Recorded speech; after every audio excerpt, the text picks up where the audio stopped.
Good evening, everybody. Happy Tuesday. I am Johnny Podcast of the Podcast Super Friends, and the five of us are here today to talk about a lot of different topics. But I think what we're going to start with is Matt. So graciously came up with a really fun title: "What to do before you get podcast married," meaning starting a podcast with a co-host. Now, the five of us are producing shows of all different types, but something that we've all come across is some guy or gal coming across our desk saying, "Me and a buddy want to start a podcast," and we all collectively, our shoulders get tight and we go, yes, because that sounds awesome. It's probably going to be really fun. You guys are probably great friends, but also we've seen these crash and burn time and time again, some more intimately than others, and we can dive into those experiences. But before we dive into discussion, we will just lead off introducing everybody. Matt, please.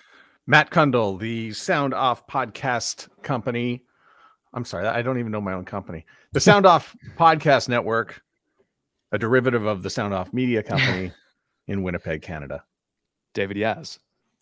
Yes, hello, greetings from Boston. David Yaz, pod617.com, the Boston Podcast Network. In pod we trust. Catherine O'Brien. Oh, hello, everybody. My name is Catherine O'Brien. My company is called Branch Out Programs, and I'm talking to you here from beautiful Baton Rouge, Louisiana. And last but certainly never the least, John Jag Gay, Jag in Detroit. John Jag Gay, Jag in Detroit, as Johnny just said. Jag in Detroit podcasts here in Detroit, Michigan, where, as the viral video once said, it is getting cold in the D. YouTube it if you haven't done so yet. And I'm reporting to you live from Fort Worth, Texas, where it is the exact opposite of Detroit. It's actually beautiful out here, similar to California. But I guess first place to kick off would just be starting a podcast with a co-host. I think a great place to start would be, do you guys have any specific examples of this happening in your own business or in your own life? And if not, I can lead off with it happening personally to me. David, has this ever happened to any clients coming to you saying, I want to start a podcast with my BFF, and how did that all pan out? Yeah, I've had a few different experiences, including co-hosting a show that I continue to do right now with a buddy of mine. We're so funny together. So the first, the first, the first piece of advice is, beware of the Wayne and Garth syndrome. I just stole that from Jag. Thank you. And that is that if you have a friend and people tell you, you guys are so funny together, you should start a podcast. That's great. Maybe you should, but there's like a whole lot of steps before you get to actual showtime between A and B. Don't go into a podcast thinking we're just going to shoot the breeze because everyone cracks up at us. Every podcast, we've talked about this before on this pod, every podcast needs a purpose, a niche. What is it about? And we should know what it's about in the first 30 seconds of the podcast. And it can't just be that you're really funny together. So I've seen a couple podcasts kind of flounder because they seem to rely on the fact of their interplay is so lovable and so great. I've also seen ones where the couple breaks up because one party isn't as committed as the other. That's a huge issue. In so many things. Yeah, I even had a John and Yoko situation where a podcast I was producing, which was my most successful show, it turns out one of the hosts' wives didn't like all the time he was spending on it, leading to the breakup and the demise of that podcast. So there's a few little odds and ends there. Happy to elaborate as we go on. You hit on two of the major points, and that is you have to have a niche. It can't just be the anything and everything podcast, because while you two might think you have the best banter in the world, you now have to convince everybody else of that. And what ties directly into that is content development. Catherine, have you run into anything, because you are our content maven of the group, as she rolls her eyes. Congratulations. Have you had to deal with anything like this in terms of people bringing almost nothing to the table and you have to take on the strategy part of it? Well, I'm in a little bit of a different position than some of you guys who have co-hosts that are doing podcasts, because all of all the people I work with are either doing it themselves, they bring on guests, or they use me as the on-air producer. But yeah, I mean, this is sort of like a division of labor thing. One of the things I do offer people is I try to bring ideas to the show. So that's one of the things I try, to bring to the table. And I have had clients in the past where they come So this, I think, that will answer the question, is that they come with their starting set of ideas of what they want to cover, and that can quickly dry up. You know that one of my favorite tips is to have an idea bank that you're always feeding into and taking out of, so that you're never coming up short with topics. But if you reach that end and then you suddenly are relying on somebody else to come up with the ideas, the danger of that, of course, is that you know the people that you want to reach best. The host wants to know that. So in a co-host situation, you guys got to be on the same page that you want to be reaching the same people, and that is going to drive what you're talking about. I think we've all seen shows, even I'm thinking about a couple of different podcasts where, things blow up, they don't go on, it becomes clear that somebody wanted to do it more than the other person, or that there was really one person had the ideas, had the vision, had the drive.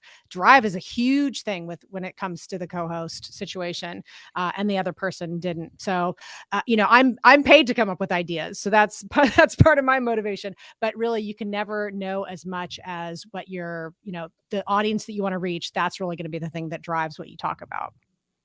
Jack, have you ever run into a situation where you're having a co-host or a two-person led podcast come to you, and you're really only communicating with one person and the other person is sort of just drifting around in the background? I know you're in a similar position as Catherine, where you're often brought on as an on-air co-host. And I know that you work on a lot of podcasts where there's multiple hosts brought on at a time. Have you seen any issues there where you're really only communicating with one person and communicating the sort of process of the podcast with them, and then expecting it to be filtered down to host B, C, and D? Well, that's funny you go there, because as Catherine was speaking, I was thinking about the old cliche of the group project in school where somebody does all the work and then somebody kind of doesn't and just coasts.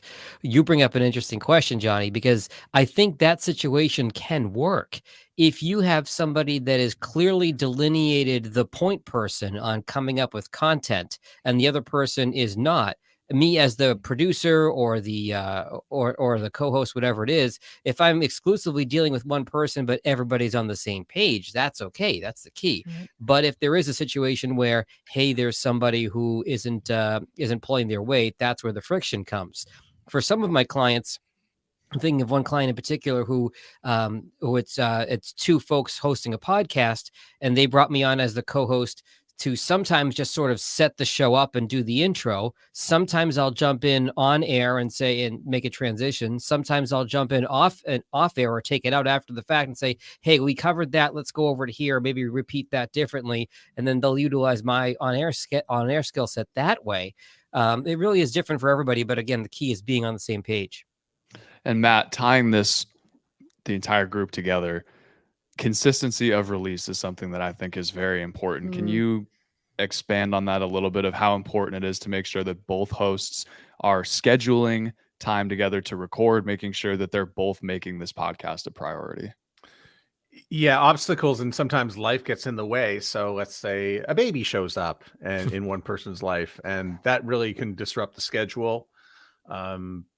It could be somebody moving away. We had a case with Writing Class Radio where one of the hosts moved to Madrid, but they still managed to stay consistent and get their releases out on every second Wednesday, which is what they wanted to do. So, but you can see how this stuff, falls apart, where, we didn't have time to get together this week to do it. So how can you make that accommodation in order to stay on schedule and to get your episodes out in time?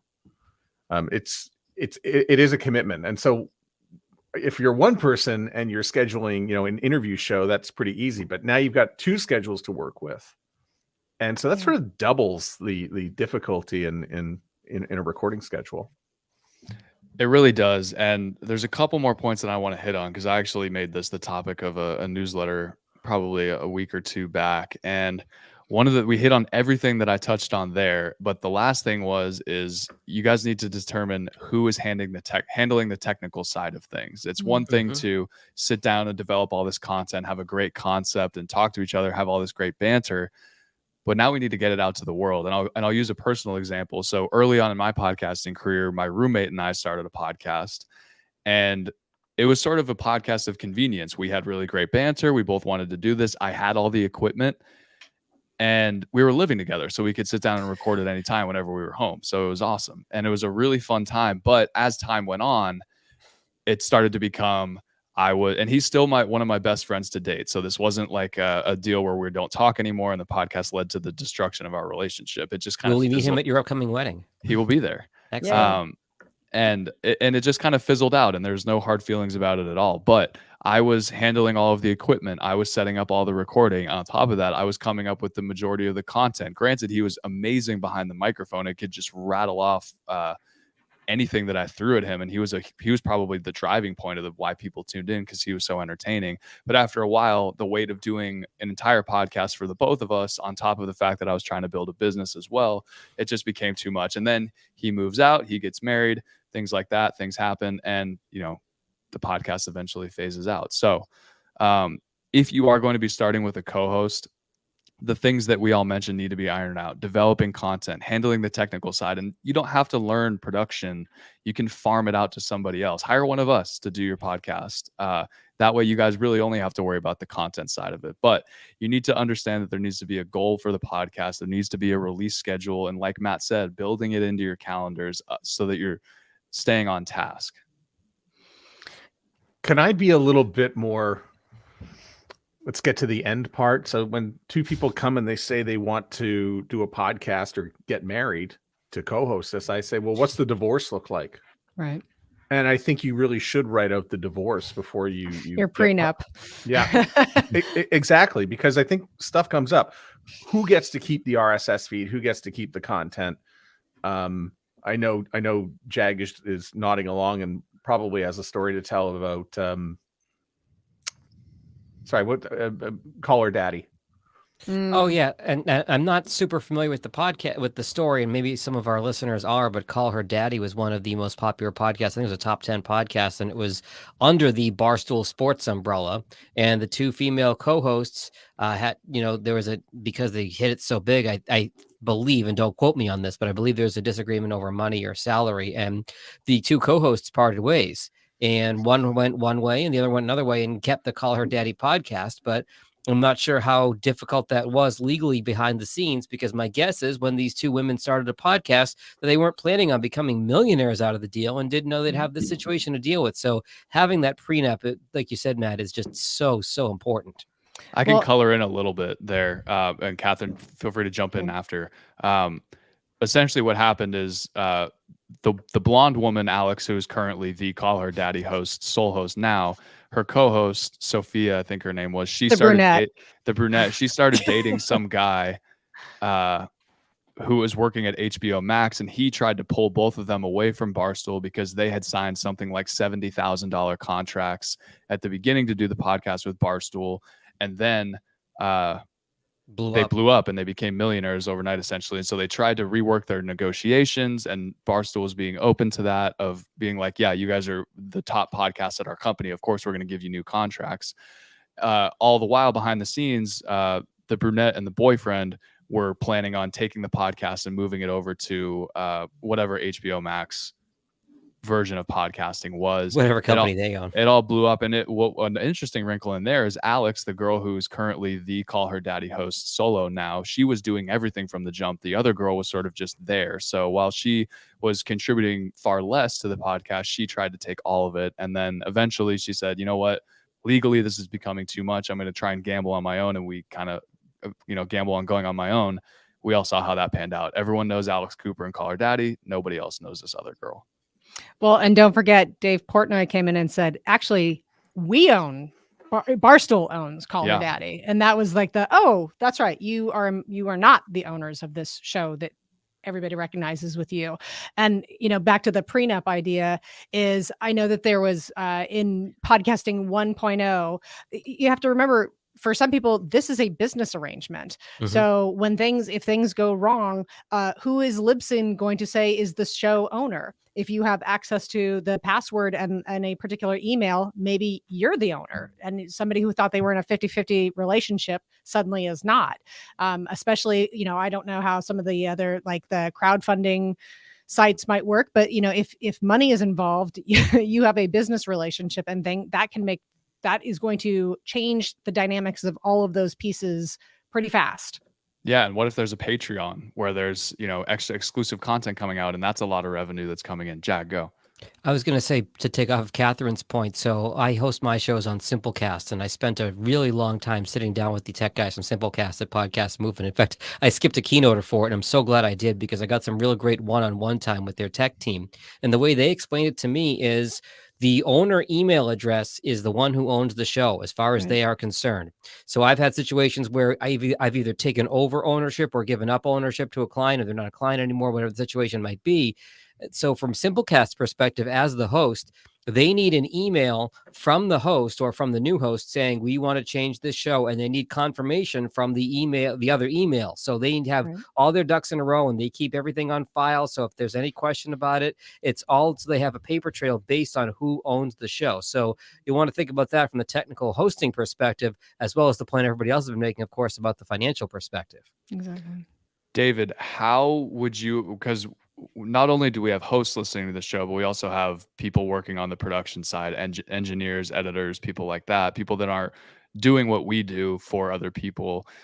In your instance, how would you advise someone where you're the owner, it's your email, you signed them up to Libsyn, Anchor, Blueberry, whatever.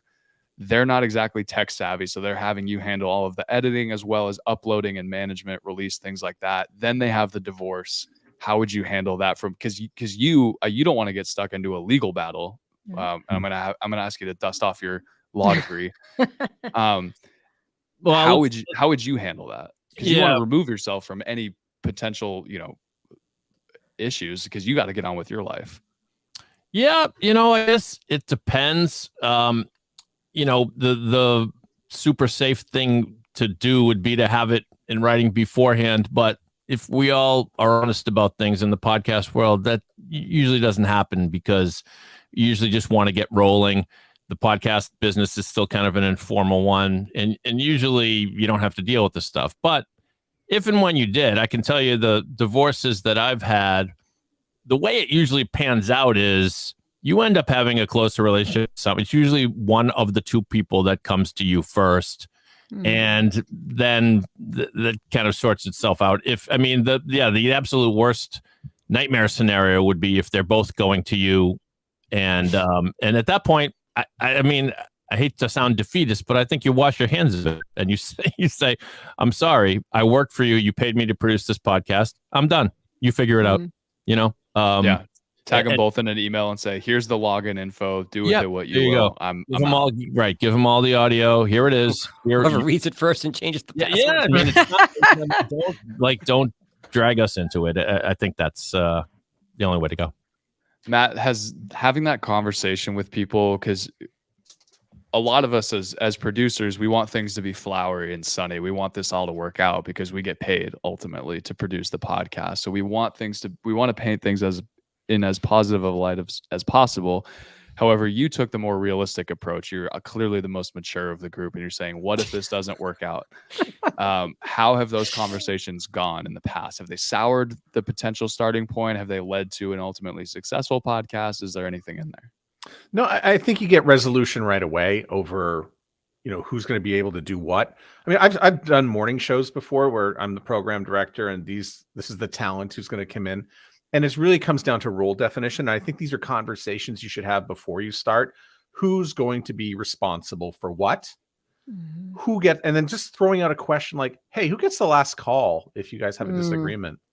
And so just having that discussion, you'll have the conversation now before you get into it. And at least there'll be some understanding before you start. Because I think everybody goes into it with, we're both going to do it together and we're the best of friends and off we go. And it is very flowery. But if you can have some conversations over who does what and who gets to make the last call and who's going to be responsible for this, you can really get into, getting off to a really, really good start with your podcast. And it's role definition. And so you've got, everybody I think has a role on the show. So why are you together? Why are you doing a show together? What do you bring to the table? Oh, well, you're good with data. Okay, so then I turn to the other person and will say, okay, if so-and-so is good with data, you need to support them in the show. And you need to say, hey, you're good with data. What do you know about this? That is called supporting your co-host. And it's something that gets sort of overlooked, that because not everybody knows who everybody is on the show. So you have two voices. I mean, there's a podcast that I'm working with right now. I cannot tell the two of them apart. And so I'll ask them, I said, if I don't know who you are and I work with you every day, the listener has no idea either. I think you need to call each other by a first name. You're Anna, you're Annabelle, you have to identify who the person is on the show, that you have to support your co-host in that sense. And then when they bring a guest in, you really got to be, that's what I tell my hosts. It's call everybody by name. Yeah. And God forbid they have two guests, and then, it's chaos. But it can work if you do it with that kind of direction. I would always discourage more than 3 people on a podcast, but here we are 5. Well, no, and similar to What idea is that? Similar to Dave's point, I was on a podcast that I do with local chamber of commerce here, and we had, for reasons I won't get into, we had 4 co-hosts, myself and 3 women. And we would tell the guests, if you're responding to a question that one of the 3 women is asking, address them by name. Great question, Catherine. Thanks. Okay, thanks, Johnny. Whatever. I'm calling Johnny woman, but that is all the way to do it. Because if I'm asking the question, I'm the one guy. Obviously, that's easy to differentiate. But if you've got 3 women with similar sounding voices, you've got to differentiate on that show. I listened to one episode of a mother-daughter podcast where I could not tell the difference between their voices. They sounded exactly alike, and I needed like they needed a drop for every time they spoke, or some sort of audio cue, because it was indistinguishable to my ear. That's great advice. Don't start a podcast with your family member. 1, you sound too alike, and 2, it's going to be horrible when you guys break up. But Catherine brings up a really good point there, which is what you hear in your head or see in your mind's eye for the podcast is not going to come off the same way to a listener. Your listener might pick up on something, or in this case, not pick up on something that you thought was very obvious. It's really important to get feedback from listeners and find out how the show is coming out and get that constructive criticism. And Jag just did something that, I said a moment ago, and that's support the audience. He just said, Catherine brings up a point. So anybody listening knows who Catherine is. And I said Jag, and this is how we support one another so that the listener does get to know the voices on this show. Great point, Matt. Excellent, Matt. Thank you. Thanks, Catherine. We have a couple other topics that we can jump into with the time remaining that we do, but just to tie this up into a bow, and I'll open it up to the floor for final thoughts on this. My final thought on this would be the division of labor does not have to be 50-50. If, like Matt said, you excel in one thing, like for instance, if I were to start a podcast with Catherine, my experience is in the engineering and the post-production. Hers is in the content development. So me and her would come to an agreement of, Catherine, you're going to come up with all the content for the show. I'm going to bounce off ideas from you. And in exchange, I'm going to handle all of the editing, getting the podcast out to the world and making us sound incredible. That way we have equal division of labor, hopefully in both of our eyes. And, Johnny, great point, Johnny podcast. The podcast I co-host with a friend of mine, it's a music nostalgia podcast, and we did fall into some roles. It took some figuring out, but eventually one of the solution to actually do a weekly podcast and divide the labor was painfully simple, and that is that we switched off. And in sort of parallel with that,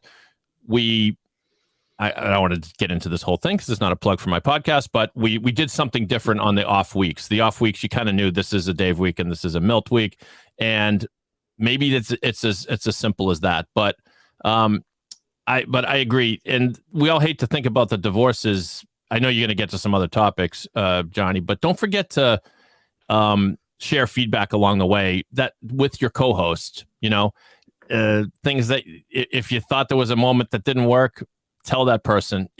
But in like manner, celebrate the wins. It's supposed to be fun. Sometimes I get a text from my co-host saying, God, I really love our pod. And maybe he's the only one that does, but still it really makes you inspired to do more.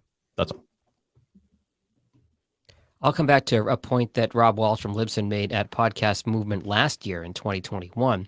And that was the reasons that podcasts either pod fade or just end. Now, keep in mind, this is now August of 21 that we were having this conversation.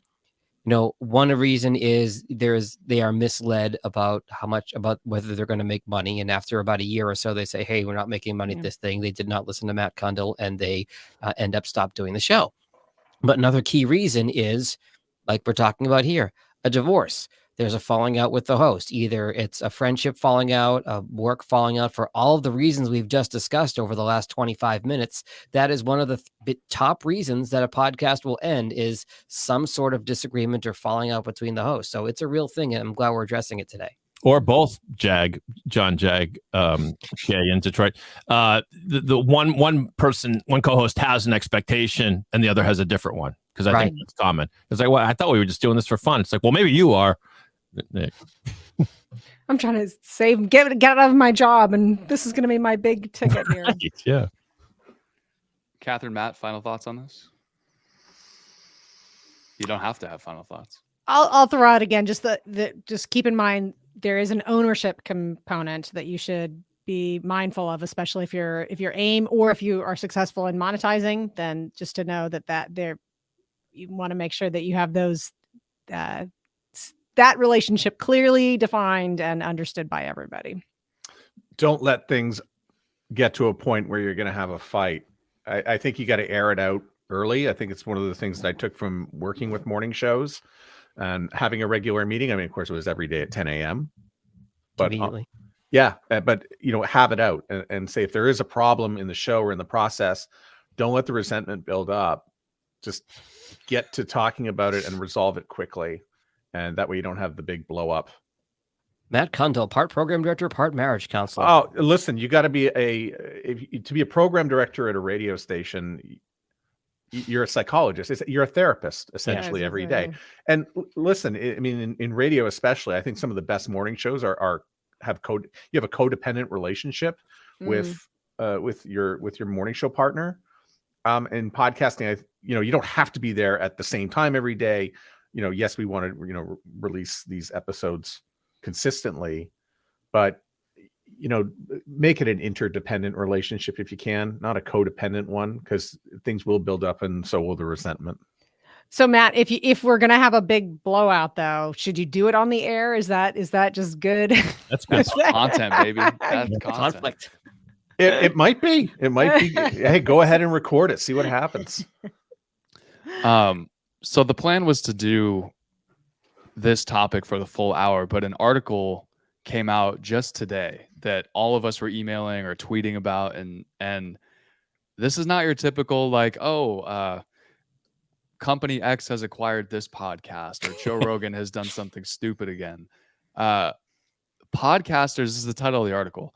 Podcasters are buying millions of listeners, raising questions about their marketing tactics. And the meat of this article is saying that companies like iHeart are placing podcast advertisements into banner ads of mobile games. So if I wanted to open up a loot box to get 3 more coins to unlock a new car for my stupid finger racing game, I tap that ad. You're speaking Swahili to me right now. I tap that ad and a podcast starts playing, and it probably has a countdown 5, 4, 3, 2, 1. Then I can tap the X rapidly and get out of it and continue playing the game. I've got my coins. That's now being counted as a podcast download. And this article is sort of just talking about this. And Catherine, you were the one who presented this to the group and we're tweeting about it. What the hell is going on here? You're asking me, and we should give is it the author of the post is Ashley Carman? It is from Ashley Carman of Bloomberg. Yeah, just to give credit where credit is due. She was at Hot Pod, I believe, before. She's a fairly well-known writer in the space. Yeah, she covers a lot of. She's broken several podcasting big pieces of news. Well, okay, so my question is this is pay for click. How, or let me phrase this as a question. How is this not a click farm operation? How is this not, it's being said as if it's a marketing campaign, but you're enticing people for a non-podcast episode listening reason to download your podcast. And that is being counted as a download for the purpose of gaming your numbers for, getting paid for your ads. Oh. For clicks. It's beyond. It is totally beyond in my mind.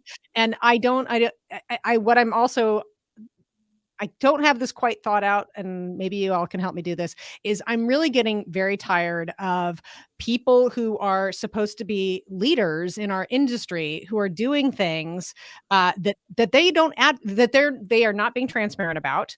It's not an ethical thing to do. If somebody Names, give got us names, call them out. if somebody got up onto a stage at a podcasting conference and said, "We pay to get the number of downloads that we have," no one would accept that. That would be totally unacceptable. Yet that's exactly what companies are doing. So this was just sort of once again a little bit of a disappointing, but probably not surprising.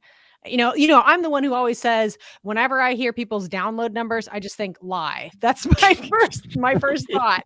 But now, now that it's being exposed, yeah, these are being paid to get these download numbers. It makes it totally meaningless. Jag, how's that? You're a friend of What on? our boys over at iHeart. You've got always lots of positive things to say about them.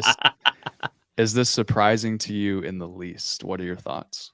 Johnny, for anybody who's new to the show, Johnny's being sarcastic, and it's rare that I pass up an opportunity to dunk on my former employer.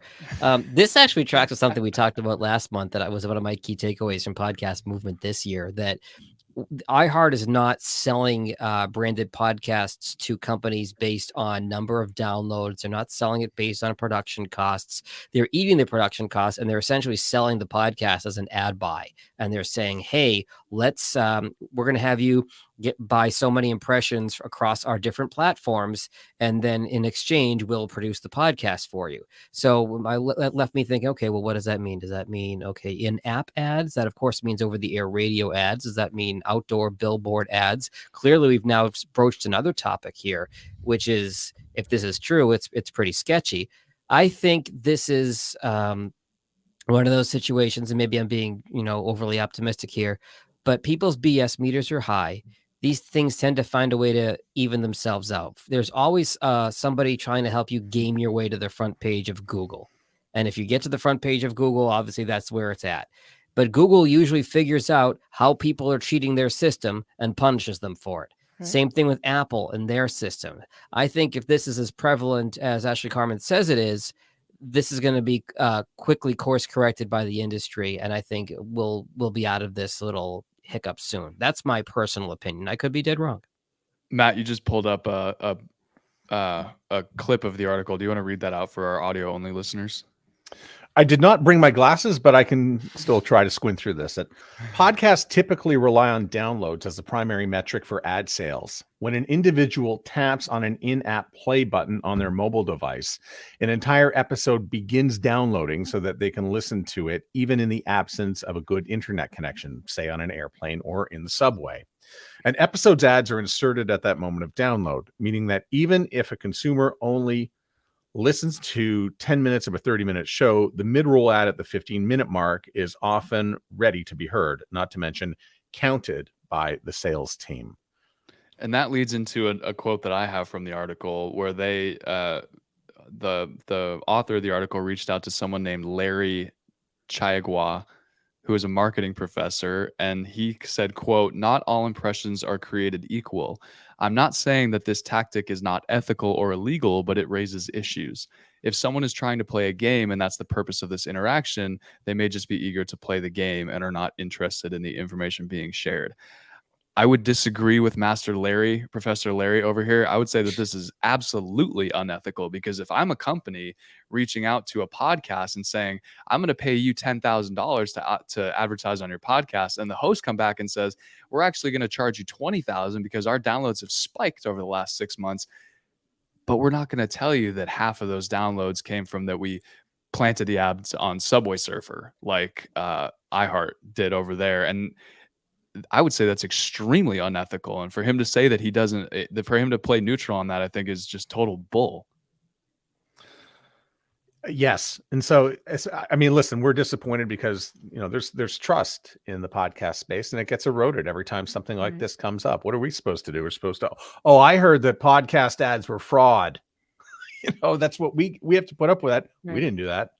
But if you're an advertiser, you should be horrified I mean, you should be livid, about something like this. I mean, it's fraud.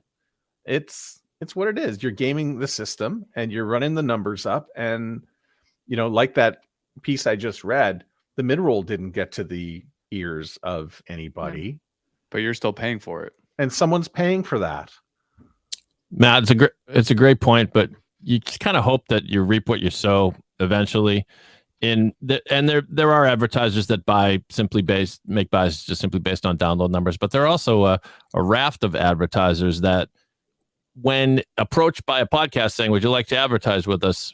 Here are our download numbers. Look at them." Well, if I'm the advertiser, the first thing I'm probably going to want to do is listen to the show. Is it a good show? What kind of followers do you have? What kind of feedback do you get on the show? What's the show about? Does it, even if you can't give us numbers, do you suspect that the audience is similar to the one that we want to reach? That's why when I tell my clients that, it's like, well, I only got, 200, 250 downloads an episode. It's like, okay, but you do something very specific. You have a following, you get really good feedback on your show. You could put together a nice presentation as to why this is a compelling buy for an advertiser that wants to team up with you. And the advertiser may want to do so because they take some pride in the fact that they partnered with this excellent podcast. So go ahead. You go, Jag. I'm rambling. You go. No, I was going to say, to your point, I always tell potential clients, I will take 10 podcast listeners, like legitimate listeners, over 100 tweets or 100 Facebook likes or 100 hearts on Instagram, because these people are genuinely involved. They're actively consuming your content as opposed to scroll, click, tap. So I think for that reason, don't get hung up on the podcast numbers. It's about quality as opposed to quantity. But loving counterpoint. But I think that back to Matt's point, this does hurt our industry, so to speak. That this is sort of this seems sleazy. Like as I feel like this is the dead horse that I cannot stop beating. But that the average podcast does not have numbers of listeners that would be impressive. I mean, they're impressive to us because we know how hard it is to get people to listen to a podcast. And to your point, the 10 podcast listeners are more valuable for the brand, for the relationship, all those things. But that is not the thing that makes advertisers' hearts sing, and if we're trying to attract money into the industry to make it viable, that people can make a living and make good money and all those kinds of things, these kind of sketchy practices just it kind of just goes against podcasting. That's part of my concern. And Catherine, I totally agree. And to what David was saying as well, the sort of you reap what you sow for everyone that's doing it correctly, the people that aren't doing these sort of really gross and icky practices, that's just going to make advertisers as a whole, they're going to want to drill down more on, I want to see where your listeners are coming from, and I need to see as much data as possible. Whereas for us, we're already being super transparent. We go, sure, here you go. I have no issue with that. Hopefully the hammer does come down on the iHearts where they're like, ooh, are you sure you really want to see that? Stop the Subway Surfer buys. Mm-hmm. I mean, so hopefully it I don't want to say hopefully it hurts them, but hopefully it course corrects the people that are not being ethical about this. Well, this is a very new story, so we'll wait for comment from the people, the players in this. We'll wait for comment from the remaining employees at iHeart. Oh, sorry. Yeah, Matt, you're definitely right. When you hear something like that and it evokes that feeling of anger and you're pissed off about it, with the way the last 10 years have gone, we have to take anything that comes out online with a grain of salt. So absolutely. And listen, Ashley Carmen is rock solid in the work. No, and it's nothing to say that she's being unethical. Yeah. Right, but I can't wait to hear the response. We'll all wait for the response from iHeart. As to this practice, they may say it never happened. They may say we're not going to do it again. Who knows what will happen? But this is the company that we're number one for podcasts. Well, now we know. In the same way that every top 40 station is the number one hit music station. Yeah. And they've got more hits and less, less commercials. That's what I've come to understand. But maybe the silver, good point, Catherine O'Brien. Okay, I'll stop doing that now, I promise.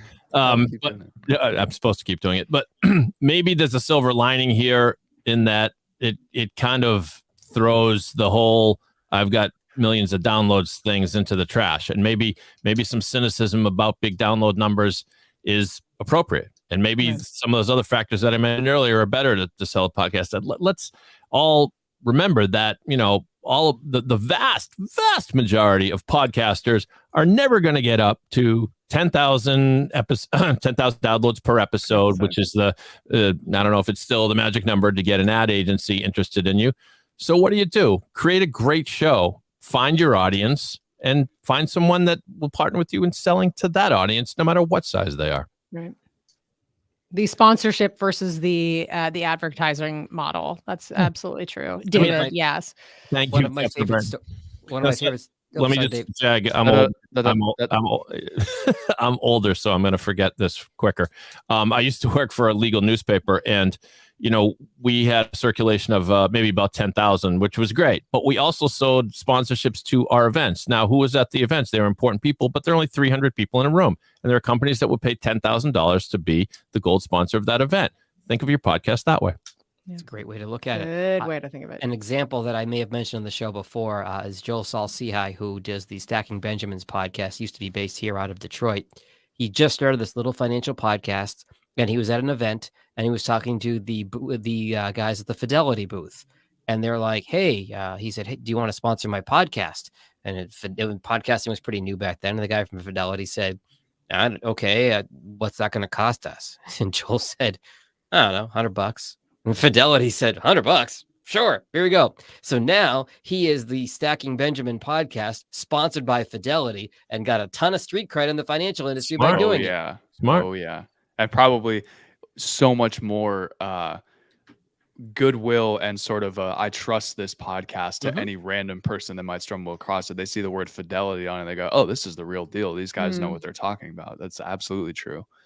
Okay, so we've hit on marrying your co-host and starting a show. We've talked about people gaming the ad system, and we'll sort of sit on our hands and see what the fallout of that, if any, happens. Johnny, can I have the panel rate my tweet? Yeah, we would love to. Oh, yeah. So I put a very careful Boston reference into this. I can't. I gotta move my screen. You want me to read it, Matt? Everyone's laughing except me, so I've been aged out of. Oh, Matt, I'm sorry. I don't mean to start. You want to read it? No, go ahead. Okay, Matt Kundle tweets the following: at iHeart Podcast, meaning of course iHeartRadio Podcast, is the Rosie Ruiz of podcasting. Now that is brilliant, Matt, and I know Jag and I know who Rosie Ruiz is, but I don't know if the rest of the world does. So I think I do. I want to make a good get. Is this the person who jumped into the Boston Marathon or took the subway or something like that and cheated and both? Okay. I just pulled her up on Wiki. Wikipedia. It says Rosie. It says Rosie Vivas, not Rosie Ruiz. But she I guess she got married. Although I don't know who would marry her, but yeah, she was a Cuban American fraudster who was declared the winner in the female category for the 84th Boston Marathon in 1980, only to have her title stripped away 8 days after the race when it was discovered she had not run the entire course. Who won the race? Jackie Garreau, right? Right. And so shout out to Benoit here in the stream who mentioned Jacqueline Garreau as the winner. So, but that poor girl, she crosses the finish, and they tell her she finished second, and she seemed to be somewhat happy with that. But she got her wreath and her crown, as it were, like a couple days later when the photos emerged of Rosie getting off the subway. The gall of that woman. Yes. So iHeartRadio, there are big parallels, Matt. Good call. Jacqueline Garreau from Montreal. Oh, there we go. Look at us coming full circle. Look at that. A Bostonian celebrating somebody from Montreal. Stranger things have happened. Okay. We've got that out of our system. Yes. Yes, Jag. So we're going to cover 3 topics today. This will be our final topic to bring us home. Congratulations, one, to Jag in Detroit for restarting the Jag Show podcast. Woo woo. And to Johnny as well for doing the same. I restarted my podcast as well, except I took a full year off, and versus yours was a much safer hiatus. I completely just took a flamethrower to my audience and said, I'm starting over. You at least have a little bit of build up still left and audience goodwill versus me. But anyway, that brings up the subject of what day of the week should I release my podcast? And since David here has the longest running continuous podcast out of all of us, maybe tied with Matt for a close second. But David, can you talk about the top 10 time machine, the Friday release decision? How does the podcast do with a Friday release? Why did you choose Friday? It doesn't have to be some super deep philosophical answer. I know mine doesn't. Yeah. Don't do Fridays. It's probably a bad idea. No, I think conventional thinking in the podcast world is that you actually want to avoid Mondays and Fridays, and Tuesdays, Wednesdays, and Thursdays are the best, simply because people are more in the flow of the week, etc. They're more in their routine. A lot of people listen on their morning commute. But ours is an entertainment podcast. It's for fun. And so there's some symmetry to us releasing it on Friday. So it's out there Friday morning. So you see it pop in your podcast feed, and maybe you'll listen to it Friday afternoon when you're having your Friday afternoon cocktail or over the weekend, leisure time. But the other reason we do it on Friday is because just my partner and I, we record either Tuesday, Wednesday, or Thursday, depending upon where our crazy schedule is like. So we kind of have to do it Friday. But one thing I would suggest is, you might want to experiment a little bit, as crazy as it sounds, and try a couple different things, because we noticed that certain episodes did really well when released before a holiday weekend. And that led us to believe that maybe people are in fact listening on the weekends. Of course, you can look at your analytics and see what day of the week people listen, because people aren't necessarily all listening on the day it's released. Right. A majority will, but not necessarily a huge majority. So those thoughts are kind of all over the place, but there you go. Matt, thoughts on your release? It seems like your releases are not necessarily weekly. They are. I just had a little hiccup last week. Okay. Namely, it was Hurricane Fiona. So That's a hiccup. that was a little bit of a hiccup. I think it's pronounced hurricane. Yes. Tuesday is generally the day to get the episode out. Okay. And I choose Tuesday because Monday can be a little bit tight. I think Tuesday is quite a popular release day for, I know at Pacific Content, 90% of the shows I produce come out on Tuesday. Tuesday Yeah. morning, I open my podcast feed and listen to all the podcasts, make sure everything came out okay. But yeah, Tuesday is a very popular day. Yeah, I love Tuesday for launching anything new, because it gives you all day Monday to prepare for Tuesday. And who wants to spend Friday preparing for Monday? Nobody. And Tuesday is kind of most people, they get to work on Monday, they're cleaning out their weekend and the other stuff from last week that didn't get finished. And people come in Tuesday, and I get bombed with new, ideas and projects every Tuesday morning. Hey, we're looking to do this. And we're looking to do this. And I think it's just a great day to start something new. And so and it's also a great day to market. A lot of people are still planning out their week at that time. And so if you put the episode out Tuesday and you start marketing it, people can budget the time to get around to listen to the podcast. Now, I'm not taking anything away from Thursday. Thursday is also a great day. But the thing about Thursday is people's weeks are already set and determined. Thursday night, especially if you've got kids, there's parent-teacher meetings, there's the gym class, the football practice, the hockey practice. Everything sort of gets scheduled Thursday. Nobody wants to touch Friday. And of course, nobody wants to bother with the weekends. It's okay to put your podcast out on a Thursday.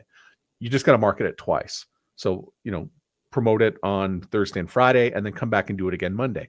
If you release your episode on Tuesday, you still got to promote it twice. You should promote it on Tuesday, but then come back again on Friday to get those people who want to do their weekend planning. So your release day should revolve as a part of your marketing schedule and your social media scheduling and all that other stuff that you do. Just doesn't really matter that I have one client who insists on releasing on Sunday morning, which, what a horrible time. But it doesn't matter, because on Monday she wakes up and it's already out and it's already on all the apps, and she'll just start marketing then. It's okay. She's hitting the church crowd. Yeah. Jag, congratulations again on the restart of the show. Did you change your release date? Did that factor into your thinking at all? What was your approach when you said, all right, Jag Show podcast is coming back? I think I broke my own rule, and I think I released on Friday last week when I'm typically releasing on Thursdays. But I think I am of the mindset of, excuse me, Tuesday, Wednesday, Thursday are the better than Monday and Friday, as David said.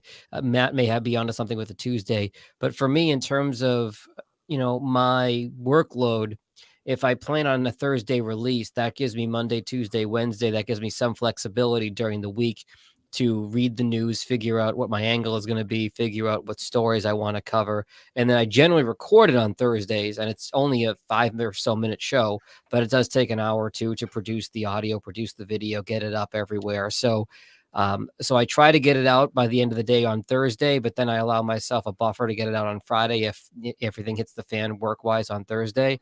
But part of the reason I restarted the show was I'm using the show as a branding tool for my business. And I'm now renewed after a conversation actually with Matt and Johnny in Dallas at Podcast Movement this year. I have a renewed energy in focusing on my business and not just doing all the editing and production work. And I'm trying to carve out more time for that, which is why I restarted the show as, school and everything started back up here in the fall. Yeah. I also release on Thursdays, but I think I'm like Catherine. I'm kind of fleshing out this idea as I throw it out there. I think that don't be so hard on yourself, hosts of podcasts out there listening. If you miss a day every now and then where it comes out 12 hours later, 24 hours later, that's okay. I know that in my experience, if there's a podcast that I just absolutely love listening to and it doesn't come out on the day that I expect it to, it does hurt a little bit, but I'm still thinking about the show and it doesn't drive me away. I'm not dropping the podcast. I'm not going to be like, screw these guys. I'm never listening to them again. And then when it does come out, you might be annoyed, but then when it does come out the next day, oh, it's a little bit of a different experience. It's come out 24 hours later. Maybe I'm a different point in my day. I'm still listening to the podcast. So again, each show is different. Your topic is different. I think like, if you were doing a business-centric podcast, yes, it's probably better to release on Tuesday, Wednesday, or Thursday. But if you're like David or other people out there that are hosts strictly entertainment, then maybe you entertain the Monday, Friday crowd. Friday being, hey, it's the start to the weekend. This is part of your entertainment schedule, your leisure time. Or Monday, hey, put off the feeling of, oh God, I got to go back to work for a little bit, and I'm going to enjoy this podcast for an hour. And it kind of makes those Mondays a little bit easier.